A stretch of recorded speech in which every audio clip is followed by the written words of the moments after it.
5/27/2017, officers responded to a report of a person shot on Rawhide Trail.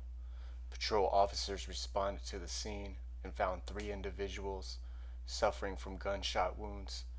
The 18-year-old victim, Zion Brown, known as Tweaking Jit, later died at the hospital. The 2 juvenile victims were transported to the hospital for treatment of their injuries, and both survived.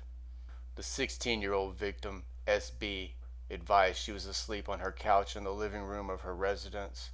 Also asleep in the residence was victim Zion Brown, a 9-year-old victim, a 17-year-old witness, a 5-year-old witness, and an 8-year-old witness. SB advised she was awakened by a loud crash from an object being thrown through the rear sliding glass door in the kitchen. She observed shattered glass and went to wake up her brother Zion Brown. They returned to the living room and were discussing the situation with the other occupants of the residence and attempted to call 911. She then stated that when she turned, she saw the defendant standing near the couch in the living room. The defendant was wearing a red hooded sweatshirt and blue jeans. The defendant then began firing a black handgun at the occupants of the residence. She and the other occupants attempted to hide behind a couch while the defendant was firing the handgun. She heard more than 5 shots. She stated she was struck in the leg during the gunfire. The defendant then left the residence without saying a word to anyone. SB stated she had never met the defendant in person, but she did recognize the shooter as the defendant because she and the defendant were friends on Facebook. She advised that the defendant's Facebook profile is Traeshordy. Additionally, she knew the defendant to be the boyfriend of an acquaintance.